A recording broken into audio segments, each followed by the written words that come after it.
Greetings, this is Dr. Willie Jolley, and I want to welcome you to my new Willie Jolley Wealthy Ways podcast series. We have been overwhelmed with the responses that people have shared from listening to these messages on my SiriusXM show over the years.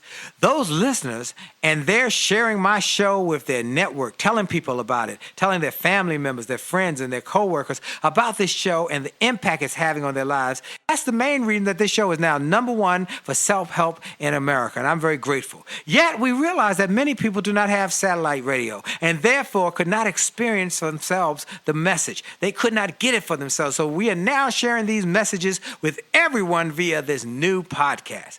Enjoy it and share it with your network.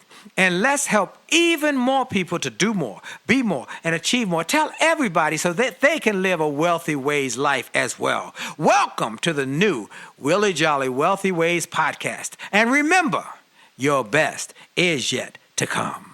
Named one of the outstanding 5 speakers in the world. Inducted into the Speaker Hall of Fame. Award-winning singer. Best-selling author. And now, here's Willie Jolley.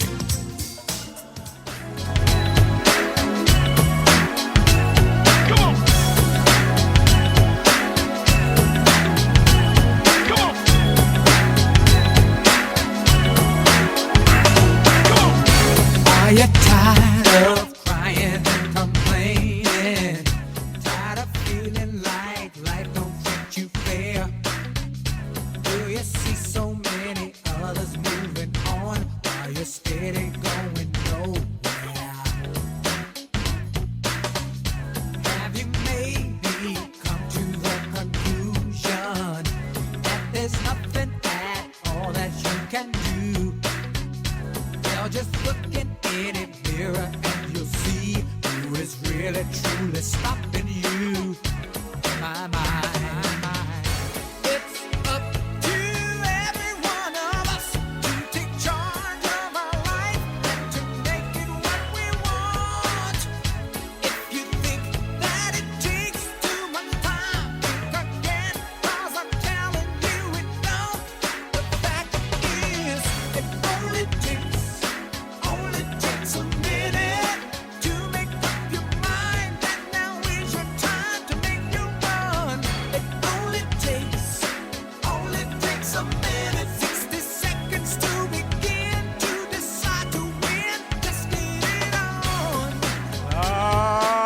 You know it only takes a minute, only 60 seconds in it. Forced upon me, can't refuse it. Didn't seek it, didn't choose it. But it's up to me to use it. I must suffer if I lose it. Give account if I abuse it. Just a tiny little minute, but an eternity is in it. Hello, everybody. You're listening to Willie Jolley here on the Willie Jolley Show. I'm so excited about having you to be a part of this show, having you listen in and listen to this time we have with the best and the brightest around the world. And I am so grateful for the opportunity to be on with you again. I'm so excited, and I thank you for listening in and taking time out of your schedule to be with us. Well, you know I do it every week, and I'll do it again this week. I start this show the same way. I give God all the glory. I give him the praise. I give him the honor because he's worthy of the praise, and I'm grateful for what he has done. Not just the radio show, not the television shows, not the books, not the speaking, but what he has done with my life. You know, just giving me life. Every day I get up, I'm grateful for another opportunity. Another opportunity to just give God glory for what he has given me in terms of life. Because life is perfect. No, you know I'm telling you a story there. I'm not telling you the truth. Life is not perfect. No, life does not have to be perfect to be wonderful. Even with the challenges, the changes, the difficulties, the heartaches, the heartbreaks. Life does not have to be perfect to be wonderful. You just have to have a positive attitude, a positive uplook, positive inlook, and a positive outlook. You have to just make a decision that no matter what the challenges are, you've got another shot. You've got another choice. So God's gift to you is life. Your gift to God is what you do with your lives. And with this show, we hope you're doing something great and magnificent every week. And I'm so thankful for the emails I'm getting from people saying, I started a company. I'm starting my book. You got me to get off the dime on some of the things I've been talking about doing. We're moving to another level. We're starting some new activities. We're spending more time with our children. Our marriages are healed. These are the things I'm so excited because we talk about wealthy ways, and wealth is not just financial wealth, but more importantly, relationship wealth, family wealth, spiritual wealth, health wealth. So we are trying to get you wealthy in many ways, and I'm grateful for the guests who were able to come and inspire you. They inspired me, so we're grateful. Again, for those who are first-timers, welcome, and I'm hoping you will go get my brand new book. Just came out a couple weeks ago, about 3 weeks ago now, called Turn Setbacks into Greenbacks, and we're excited about the fact it's already starting to hit the bestsellers lists, and I want you to go get a copy, and then I want you to copy a couple copies, one for you and one for somebody who's going through something tough and some challenge, and tell your friends about it, because I found the reason people buy books primarily is because of recommendations from others. That someone will say, this is something you need to read. And I encourage you to tell your friends after you've read it. We've had so many people do that, and I'm grateful. I've got a guest today who's going to blow your socks away. I'm telling you right now, blow your socks away. And you all know this gentleman. This is not somebody who is a stranger to anybody who's listening. No, I know this. This is one of our superstars, one of our superstars in our community. He is from Washington, D.C. He graduated a degree in American government from Harvard University, and he was a 3-time All-American Ivy League basketball player. And then he went on, though, to do something bigger and better. He is slam dunking, not on the basketball court, but in the television field. You see him every Sunday during football season on the Fox network, Fox NFL network. He's been with CBS Sports. He's been with all of the great sports organizations, and now he's at Fox, and he's the head lead anchor, Fox Sunday News, NFL Sunday. You know him. He's the author of a brand new book called The Role of a Lifetime, Reflections on Faith, Family, and Significant Living. I love that. My friend, my brother, James Brown. JB, how you doing, buddy? Willie Jolley, good to be with you, and I'm thrilled to be in the pew listening to you deliver the sermon right now, so I'm going to just give you a big amen. Amen. Well, I am just grateful that you are able to do this interview because, man, you are busy as a bee. I mean, you are a busy man. Last night, I was with JB at the Urban League, the Washington Urban League. He was honored as one of the extraordinary contributors in the field of sports and a invaluable supporter in the city of Washington for his humanitarian work. He's been given the Washington Football's Legend 2010 George Michaels Award winner. He's the National Organization of Black Law Enforcement Executives 2010 Community Service Award, and Sports Illustrated named him the best studio host of the decade. Good God Almighty. But his real award, let me tell y'all, folks, what his real award is them 2 grandbabies who call him Pop. No question. Pop. You know, he loves classic cars, and he's an ordained minister, and he gives God the glory. Last night, let me tell you, JB, what I said to my wife. Excuse me, when I got home last night. I said, I saw JB there. She said, "Oh, great, you're going to be on the show." I said, "Let me tell you what inspires me and impresses me most about JB. How humble, how truly humble he is. Not fake humility, humanly clear humility and gratitude. I am so impressed and inspired by that. So I'm just glad to have you on and glad to have you as a friend, brother." Wow, you know what? That's a real tribute to my mother. God bless her for the way she raised the 5 of us. My dad set the tone. He, as you already know, Willie, worked 2 and 3 jobs to provide Mom with the ability, because she always wanted to be an excellent homemaker, to raise her 5 kids, their 5 kids, and Mom set the tone. So it was her example that we've been following, not only in terms of a pursuit of excellence and having a spirit of excellence, which you obviously are manifesting in your life, but also to make certain that we are esteeming others above ourselves as we go about doing what we do. So let me tell you, I had some great role models, and I'm very thankful, very blessed for that. Oh, well, you have talked about them in the book, and this is a fabulous book. Folks, you know, I said earlier that the reason people buy books is because other people have read them and recommend them. I'm recommending this book. I've read this book. I read this book and went through it with a pen and a pencil and started notating what I learned through it. Not just about basketball, not just about football, not just about television successes. No, about a comeback spirit, turning setbacks into comebacks, about a great faith, a great regard for family, a way to put his mother on a pedestal. And many of you read my books know I talk about my mom like he talks about his mama like I talk about my mama.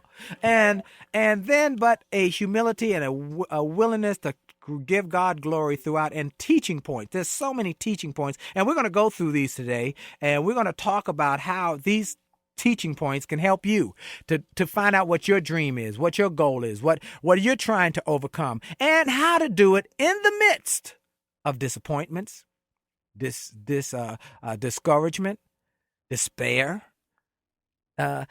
also diseases, and some of those diseases, not physical disease, spiritual disease, and people who are hurting.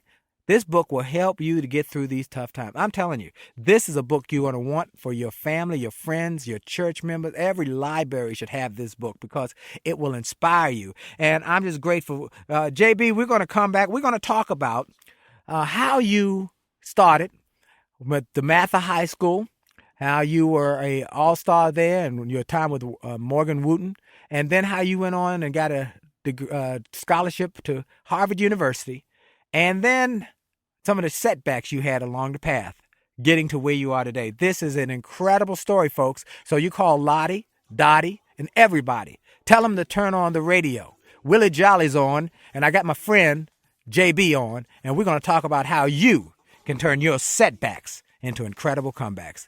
Stay tuned, because we got more to come. You know for sure the best is yet to come.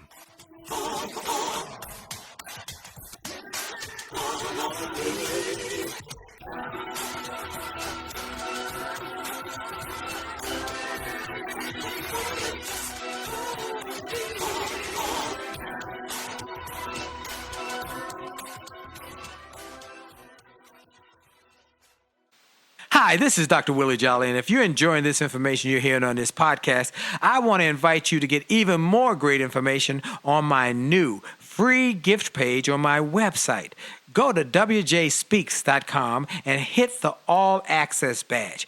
On that page, you will find information and resources specifically designed to help you to have greater success. Free ebooks, music, all sorts of interesting and informational interviews for my XM show. I'm telling you, this is a great page. And why do I do it? Because I've learned that the more we give, the more we get. And the more we help other people to grow and go to the next level, the more we receive in our business. So we want to help you. Tell your friends about it. Go to Facebook and get my information. Go to my website, get my free resources, and get on wjspeaks.com and hit that All Access badge. It looks like a backstage pass. Click it. You'll get behind the scenes information to the special page to help you grow. All we want in return, all we ask is that you pass it on, because the more you give, the more you get. This is Dr. Willie Jolley. Have a great day.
Oh, isn't that the truth? It's by your faith.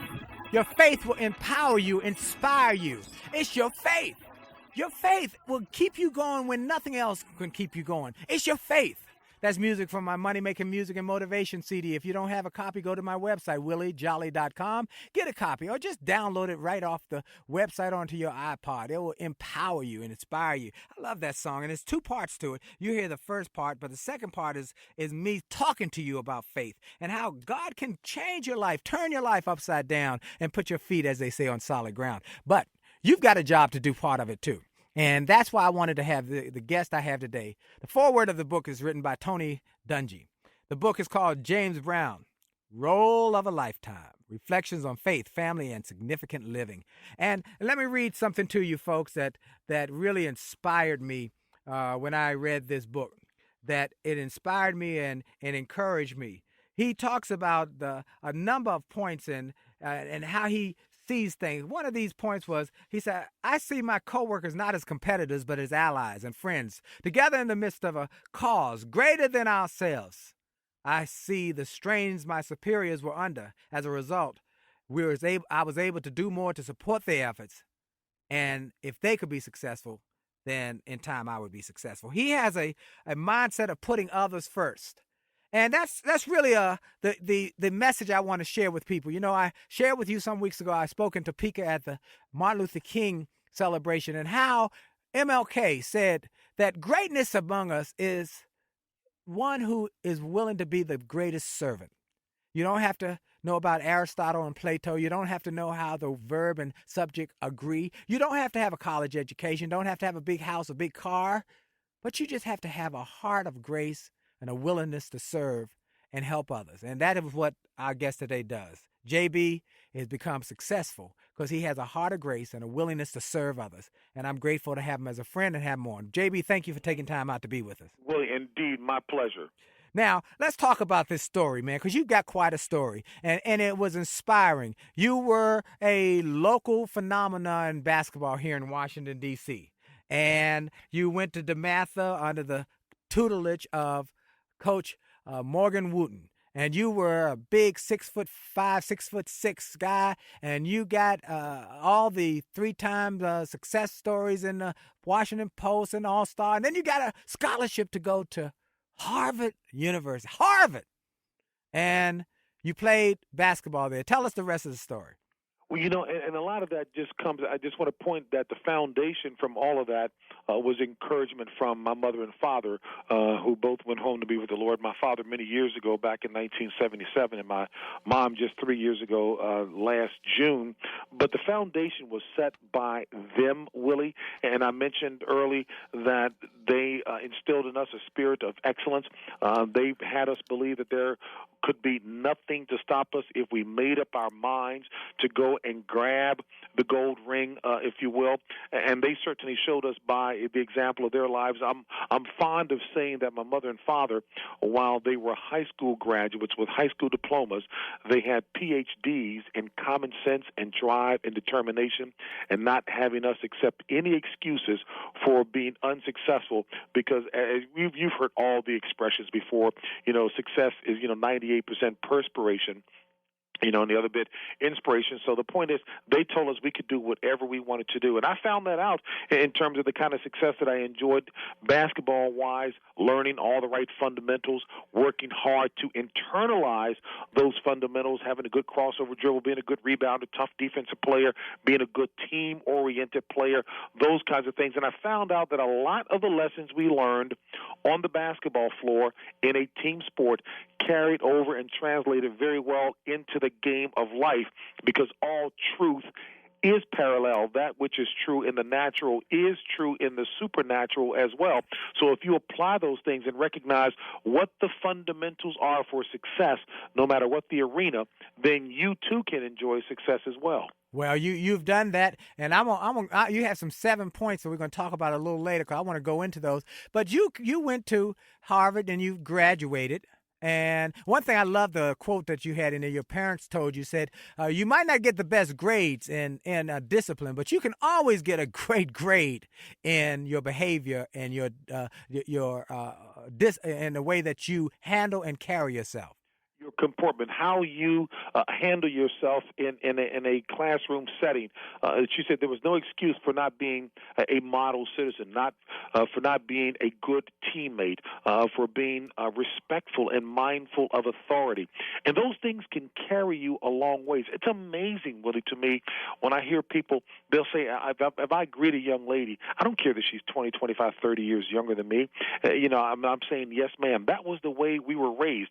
Unfortunately, I had to go to a homegoing service this morning for one of the stalwarts in our old neighborhood where we grew up, and I'm telling you, the turnout was just amazing. Mrs. Jackson, Dorothy Jackson, known as Dolly, you would have thought it was a state funeral. The eclectic turnout of so many people, and if richness and value is determined by how much love you pass out and the number of people that you touch, she was blessed beyond measure simply because of the love that she showed people. And those are the kind of people that we grew up around. That was the neighborhood that we grew up in terms of, yes or no, sir. I was telling the congregation there, I didn't even know Mrs. Jackson's first name, that it was Dorothy, because the way we grew up, adults were always addressed as Mr. or Mrs. Jackson. That's it was right. Yes, ma'am, and no, ma'am. So I found out her first name today, and I lived in that neighborhood for 38 years.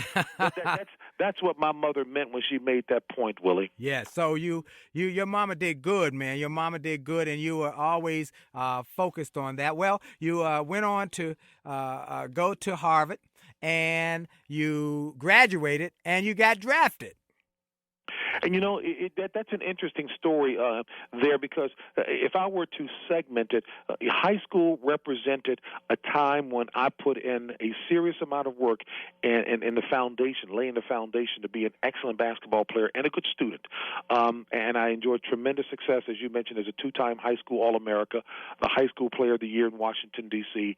We're blessed to be recruited by every major college in the country. But I bought the lesson that my mother and father said, if you can attain academic excellence, then you can write your ticket in the game of life, because what you put between your ears, nobody can take away from you. So that's why I wanted to go to an excellent school that I could get into, and I was blessed to get into a Harvard, even though there were those who were far smarter, come from wealthier backgrounds. Again, the lesson that my mother and father said, nobody should outwork you.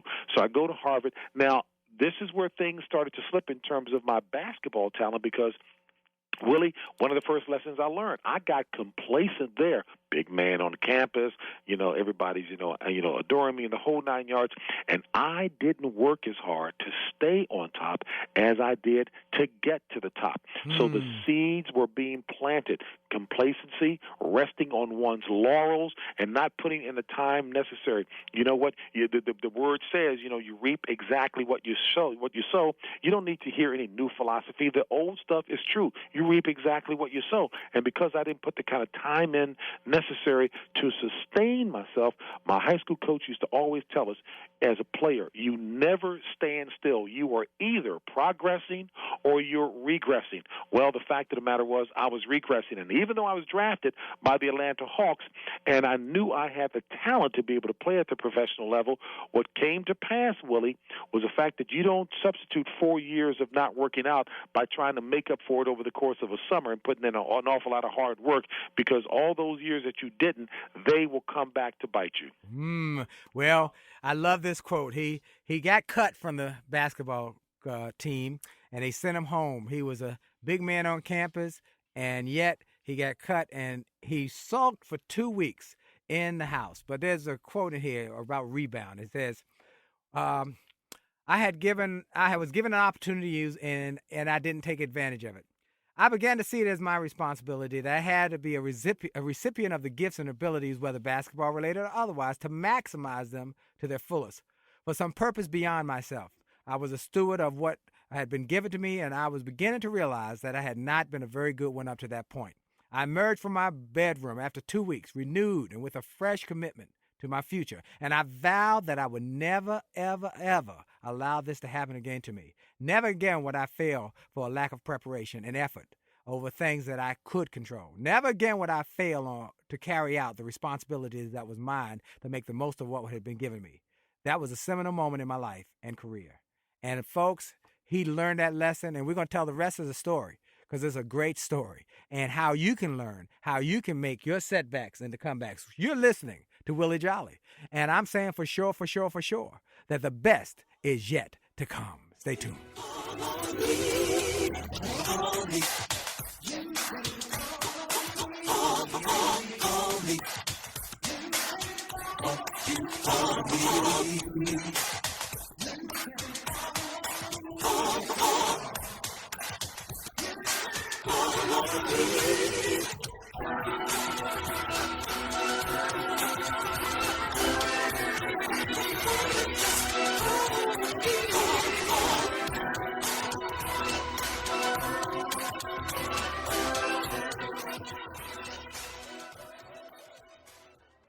Hi, this is Dr. Willie Jolley, and for years I've told people that in order to have a greater life, it starts by having greater individual days. If you have a great day and you repeat that great day 7 times, you've had a great week. And you repeat that week 4 times, you've had a greater month. And then repeat that month 12 times, you've had a greater year, and you're on your way to a greater life. And it starts with that individual day. I recommend you start each day with something powerful. I call it the pure, the powerful, and the positive. Rather than starting your day with bad news, how many people got killed, or how many children got snatched, or how many fires there were, I recommend you start your day with something to inspire and empower and encourage you to make this day a great day. We're excited to announce the start of Jolley TV on my Facebook page. Go to Willie Jolley, Willie.Jolley on Facebook. Just go to Willie.Jolley on Facebook and get ready for a great day and a great life. Have a great day on purpose.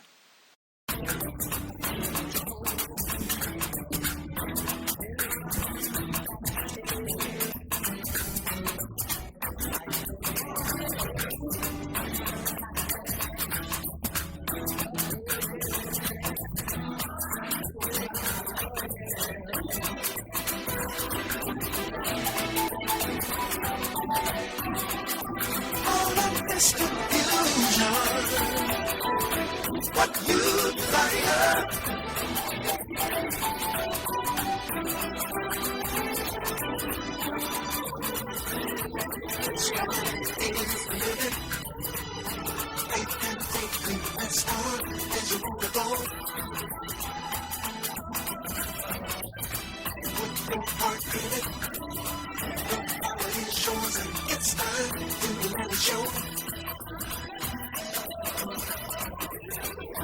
Yes, the sky is the limit.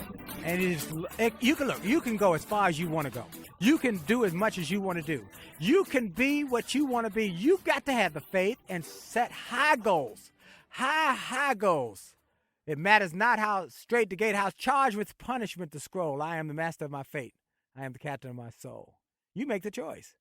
And that you and God are together, you become a majority. No matter what you're facing, no matter whatever's going on in your life, that you become a majority. But you got to have faith. And then you got to do your part. See, we have to do our part. Scripture says, ask and you shall receive, seek and ye shall find, knock and the door will be open to you. For everyone that asks receives, everyone seeks finds, and everyone knocks the door is open. Notice it says if you do this action, then you'll get this blessing. Most people receive not because they ask not, they seek not, they knock not, and they wonder why not. You've got to do your part. You got to work on your skill sets. You got to work on being better, improving day by day, getting better every day. And that's what JB has taught us in this book. In the book, JB, you call them the ingredients for successful living. I thought they were profound and powerful. I'm going to call one out to you. You kind of explain a little more, and then we'll try and get through all 7 of them in this segment. First one is good communication skills. Rooted in Scripture, the word says bad communications corrupts good manners. That certainly hopefully will help to diffuse where a lot of people think that, in order to be hip, you need to engage in a bunch of profanity. My pastor used to say he could locate where a person was by the kind of language that he uses. Good communication skills, people will make judgments about you. While it's wonderful to know that God looks on the heart, man looks on the outside. So it is important to have a good grasp of the King's English because people make judgments judgments about you based on how you talk, the degree to which you are very intelligent in what you have to say. And anybody can master that, just having a good grasp of the King's English. And I'll never forget when I broke into broadcasting, I had an opportunity to work with some big-name broadcasters, and I could have gotten a little upset at the way they were trying to characterize me, but the point was to let my grasp of my homework, my range, if you will, in the English language speak for itself in terms of doing the job on air. Well, you've done that wonderfully. Next is appearance. Again, this really underscores the point that God looks on the inside at the heart, but man looks at the outside. People will make judgments about you before you even open your mouth based on how you look.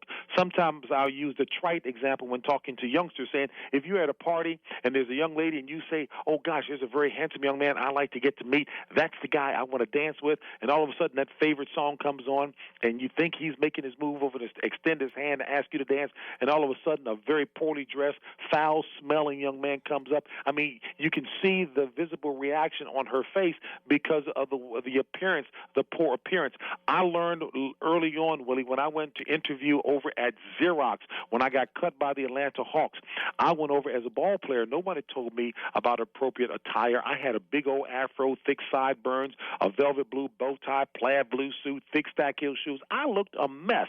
And the executive from IBM came out. He's reading my resume. He says, "Gosh, pretty good resume." And he looked up and he saw me, and he turned to his assistant and said, "Well, where's James Brown?" And I stood up and said, "Here I am." He called me into the back, and the only reason he read me the riot act is because he knew the college alum who sent me there for the interview. And he said, "Son, if I didn't know the person who sent you here, I would have taken you through a perfunctory interview and bounced you out of here in 5 minutes." I said, "Why?" He says, "Why? Look at how you're dressed. You obviously don't understand the culture or the environment that you're in. Neat, conservative, clean attire is always appropriate in the business environment." Man, that's a big one. I mean, JB, that's a big one. I want folks to understand that it's incredibly important how you appear and how you present yourself, because your parents will start to make a decision in people's minds, and they'll start to brand you as soon as they see you. And the next one, though, is, It may be unfair it might in the be. minds of those, Willie, as you well know, because, Willie, every time I see you, you are impeccably attired. Look, I grew up over in Southeast D.C., very modest means. I had one dress shirt, one pair of dress shoes. My mother taught me it was important to keep those things clean and neat. You don't have to have an extensive wardrobe, just have it looking clean and neat. And it may be unfair, but understand the rules of the game are such that people will make a judgment about you based on how you look. You just have to make the determination, do I want to understand that and go and abide by that? Now, when you get to the point where you can run the show, if you want to change the rules, then so be it. But understand, in a business environment, neat, clean attire is always appropriate. Without a question. Personal relationships. You know what? That speaks to being a good follower before you become a good leader. People like being around folks that they enjoy, people who have an optimistic, upbeat attitude. That's why so many people listen to you and like you, because you're always upbeat, you're energetic, you're enthusiastic, you have a good word for people. Think about if you had to go to work every day hanging around somebody who is always down, has nothing but negative things to say about other people or about, how cloudy it is as opposed to how sunny it is, even if it is raining. Personal relations are so very important, especially interpersonal skills, getting along well with other people and respecting them, recognizing that this beautiful mosaic that we call America with so many people from different backgrounds, there is more strength in our diversity than there are things that we say will drive us apart. So recognize that. Without a question. And I tell people all the time, your network determines your net worth. Absolutely. So you've got to be willing. And I want to say one more point, and JB, you said nicely in here, pour into others before you want them to pour into you. Am I right? If you show an interest in them, then my gosh, they're going to show an interest in you. You will sit and listen to a person who may talk nonstop, and at the end of that conversation, they may say, "Wow, he's a great conversationalist," when they've done most of the talking. But you know what? You've shown a good ability to listen to them and to pour into them, because there's that old expression, a rising tide lifts all ships. Well, you apply that in the game of life, especially in team sports. Magic Johnson was such a great basketball player to use an athletic analogy, because he was a superb point guard who knew the position of strength on the floor of everybody who played around him, and he set them up to look good. Everybody wanted to play with Magic, and he was that much better a ball player. They enjoyed winning that many more championships because of his unselfish play as a point guard. Oh, that's a great analogy. Then you got punctuality. Come on, somebody. Ouch. Ooh. Hey, Willie, and let me be the first to raise my hand loud and clear and say chief culprit. That's one that your boy is still working on, but understand this, that in the business environment, again, when I use the expression that people make judgments about you, this is one of the third elements up under that category, if you will, of how people make judgments about you. I've got a coworker, Elizabeth, who is punctual. She is adamant about being on time, and again, it's rooted in the notion that people say, let me find out how much they respect the work environment they're in. How much do they respect me and my time? If I say the meeting starts at 8:30, I expect you to be here so that we can get started on time. If you know you're going to be late because of something that has hindered you early enough, you know well enough in advance to be able to call well in advance to say there's an unexpected situation that's occurred. But didn't we learn as kids from our parents, you leave at least an hour before you do. Whatever that travel time is, give yourself at least that extra hour so that there won't be any issues like that. Again, people will determine whether or not you are dependable or reliable based on your punctuality. Woo, that's a big one. I'm hitting here, trying to get myself together because I got an issue and I got to work on. My friend, our friend, JB friend, you just brought him to my mind, Ron Pemberton. Both of us are good friends of Ron and Gladys Pemberton, and Ron is a classic car enthusiast as you are, JB. Ron told me, Willie, you know what? When I go to the airport on my travel, I'm always there an hour in advance, and I told him, Ron, I'm working on that. I got to work as much as I travel. Right there with you working on that.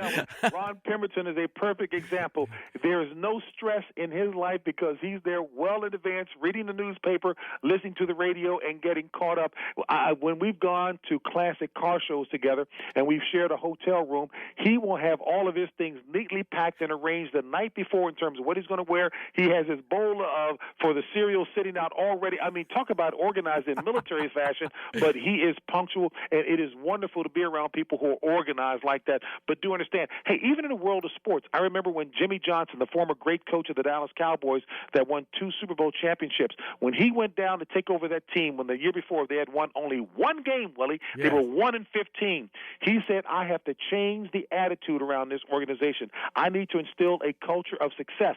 And one of the principal things will be whether or not people have a respect for time and punctuality. And he had a star linebacker on that team who was repeatedly late to his film sessions. Do you know he cut that guy and got rid of him? And he said he set the tone for the rest of the team. This was not to be tolerated. Wow. Work.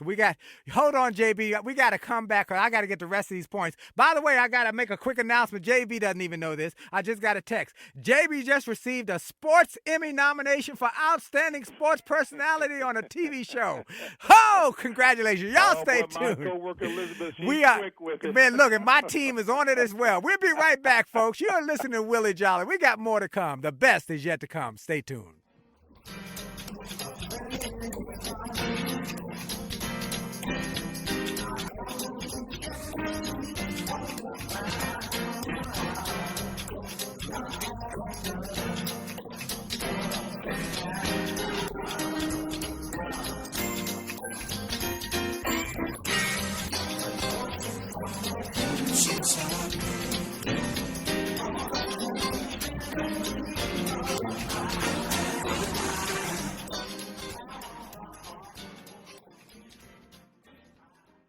Hi, this is Dr. Willie Jolley, and people often ask, how did I go from a broke, busted nightclub singer to become a best-selling author and to be voted one of the outstanding 5 speakers in the world by the 175,000 members of Toastmasters International? The answer is that I decided to invest and change my thinking, invest in my mindset, and decided to change my inputs because inputs determine outputs. I heard about a seminar years ago when I was just getting started. I was making about $100 a speech.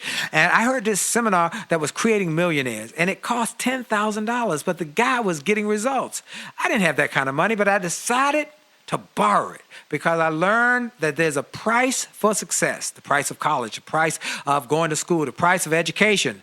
And there's a price for success, and then there's a cost for not paying the price, the cost of staying the same. And that cost is greater than the price. It's too expensive. And so I went and it changed my life. And I came back and quickly made $100,000. I heard a similar story from Dr. Dave Martin, how he went to a success rally, heard a speaker who inspired him. He and his friend said, wow, that's changed my life. The speaker had a package of materials to help build wealth. The package cost $1,500. And that was all the money Dr. Dave had to his name. Dr. Dave's friend asked, do you think this stuff is worth it? Dr. Dave thought for a moment. He said, I don't know. I don't know if it's worth it. But I do know that I'm worth it. I'm worth it. He invested that money in that package and used the materials to grow his thinking. He grew his mindset. He shared how that $1,500 investment has gone on to generate millions in revenues. He's a multimillionaire. And he has homes now in Arizona and Florida. I want to say to you, it's time to invest in you. I want to give you some materials that will help you, grow your mindset, grow your future, grow your finances. Go to wjspeaks.com/billionaire.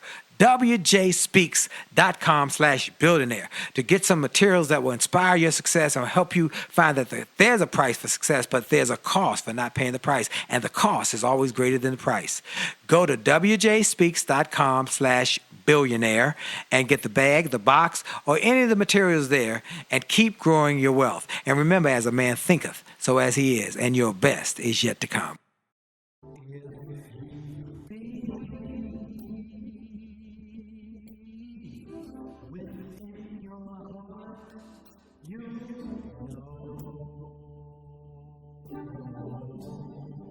And we're back. You got to believe. You got to believe. Music for money, making music and motivation. And I tell you, folks, I listen to this music, even though it's my music. I listen to it every day because faith cometh from hearing. I got to hear some good stuff every day, something that will inspire me. And I look and I search, and there's very little motivational music. I call it motivational music that just lifts your spirits and just says, okay, come on. You got to believe. You got to believe. You got to believe. Go out and make it happen. Don't let the problems, the challenges, the situations, circumstances stop you. And today's guest is one. He's the author of a terrific book called The Role of a Lifetime. You know him from Fox News Sports. He's been all over. He just got nominated for an Emmy Award. I just got a text from my team and his team. They're talking while we're on the air, and we want to congratulate him. I was at the Urban League Awards. He was awarded last night for an award. I mean, just one after another. Why? Because he does the things today that others won't do, so he'll have the things tomorrow that others won't have. He's willing to do the hard work, the preparation, the tough, dedicated work now so he can reap the benefits later. And I'm talking about the one and only James Brown, JB, as everybody knows him. JB, thank you for being with us, buddy. I'm having an absolute blast being with you. I tell you what, it is so nice. I know you know the biblical expression that iron sharpens iron, and it is so nice to be excited and fired up. But then again, that's what you do to people. Well, I'm grateful. I give God the glory. You know, I told you last night, we're going to give God the glory up in here today. We're going to give him the praise. Well, the next thing you have on your list of 7 secrets and successful living, secret for successful living, is thirst for knowledge. Wow. You know what? I think you said, give me your expression again, Willie, about the neck up. That's right. You got to do a checkup for the neck up, and you always got to be working on your thinking for the future. And you got to be a better you tomorrow than you were today. So you got to get better. Wow.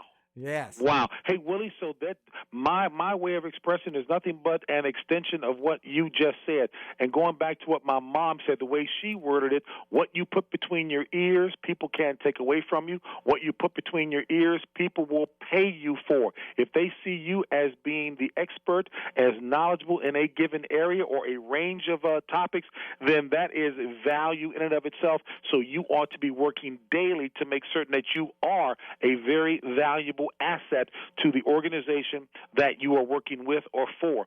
So that's what I meant about thirst for hunger and knowledge. You know, people can talk about some folks maybe being innately more intelligent than others, but again, going back to that expression about success is 98% perspiration, no one should outwork you.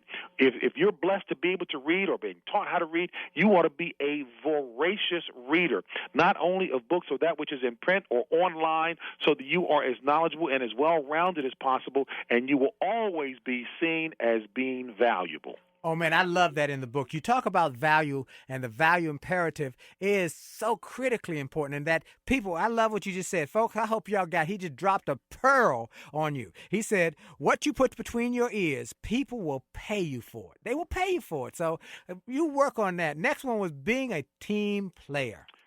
Wow. And this is one that I know so many people might have a hard time grabbing hold of, because in an environment, in a society where various forms of media perpetuates a shallowness, a mediocrity, if you will, that's based upon self-promotion, a selfishness, all those things. It's I. You know what? Gosh, those aren't the kind of people that you really want to be around. I've played on basketball teams, to use an example, of a guy who was a tremendous shooter, and there wasn't a shot that he had that he didn't like. But it is frustrating if you were doing all the other work. You're doing the dirty work, grabbing the rebounds, diving on the floor for loose balls, setting picks, playing tough, tenacious defense, and you happen to be open one time and you can't be given a pass to be able to score, to contribute to the whole. That is frustrating. So that's an athletic example to make the point that everybody has value. The word says every joint supplies. The little finger plays as important a role in the function of the body as the big toe does. Every facet of the body, every member of the body plays an important role. So it is important to understand that and put that into execution, because then you will have a happy organization, a happy team, if you will, going about it. When I was at Fox, I started out at CBS, as you mentioned at the top, worked there for 10 years, then went to Fox, worked 12 years there, and now back at CBS. I remember over at Fox, what let me know that this was a unique team that was going to do well. Year one, we were on the air, and the producer told us coming up in the next segment, he was going to have to trim that segment by a minute because we ran overtime in the previous segment. Terry Bradshaw, who had a golden nugget of information that he was going to share that would have made him look good, turned to Howie Long and said, look, I'm going to take myself out of this segment. Howie, here's the information that I have. You deliver it. What that said, as the quarterback of the team, as the star of that show, he was unselfish and willing to share the spotlight. That did wonders for the group as a whole, and we went on to enjoy some great success. That's what you look for. Bill Bradley wrote a book called Bill Bradley, the former senator, Bill Bradley, a great basketball player at Princeton and with the New York Knicks back in the day. He wrote a book called The Values of the Game, and he says when he's on Capitol Hill, when he was a congressman, a senator, playing basketball with his colleagues, he could tell the kind of people they were based on how they played the game of basketball, whether he saw unselfishness and somebody not caring who scored. The final point that I'll make in underscoring that, because I can't emphasize this enough, John Wooden, the great former basketball coach at UCLA, makes the point that when you talk about a team on the basketball floor, it takes 10 hands. It takes 10 hands to score one basket. That underscores the point that there has to be teamwork and unselfishness in order to be successful and effective in scoring a basket. Woo, man, that is powerful, powerful, powerful. Last one is overcoming adversity. Into every life, the Bible says that not maybe trials and tribulations will happen, not perhaps. The Bible says there will be trials and tribulations in the game of life. But just as adversity and handling it well will lead to success, you've heard all the old expressions. If you get knocked down, get back up. It's not a matter of how many times you get knocked down. It's how many times you get back up. When you overcome difficulties in life, it strengthens you for the next opportunity. It gives you a solid foundation upon which to be successful, because the wind and rain will beat against you in the game of life, but can you endure, can you sustain with the right set of principles to overcome? If you've got the tried and true principles, and I would dare suggest that they are biblical foundational principles, they will enable you to be successful in the game of life. There's a scripture in Joshua 1:8 that I really love, talking about the word, and it says, "This book of the law shall not depart out of thy mouth, but thou shalt meditate therein day and night, to observe to do according to all that is written within, that thou mayest make thy way prosperous, and then thou shalt have good success." It didn't say success, it said good success. That's right. I'm thinking, isn't all success good? No, it isn't. There is a success that is the right kind of success where you can lay your head down at night and feel good about yourself, where you've gone about helping others to do well in their life, esteeming others above yourself. That is good success, and you will be rewarded for it as a result. Woo, that is the truth. Well, the good interviews always go so fast. And again, I'm just getting started on what stuff I had marked through this book.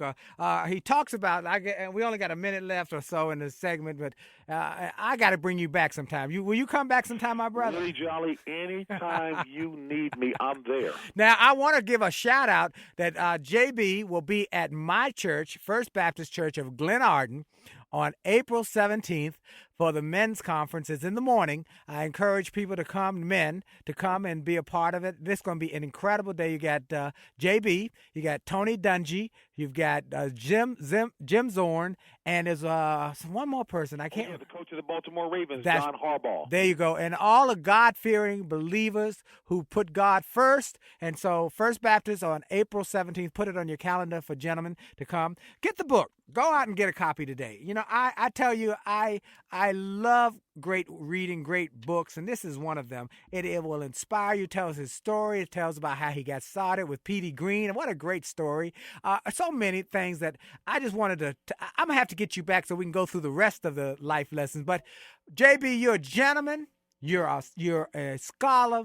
You're a godly man. I'm honored to have you as a friend, and I'm honored to have you as I also an associate, because I told him offline that I need his advice on some of the things I'm doing, because I'm growing in television now and more calls, and I need good counsel from people. And he said, you know what?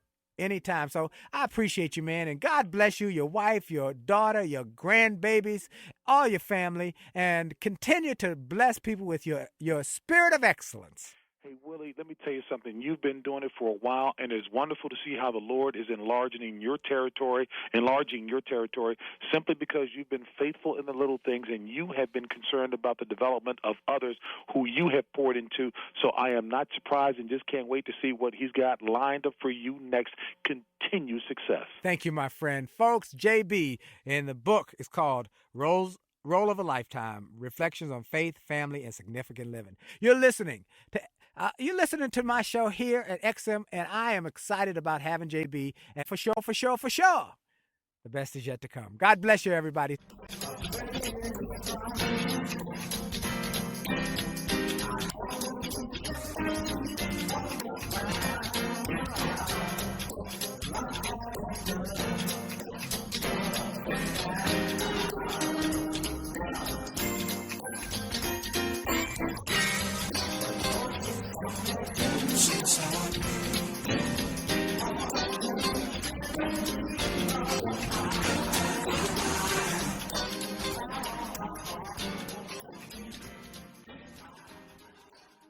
This podcast is a part of the C-Suite Radio Network.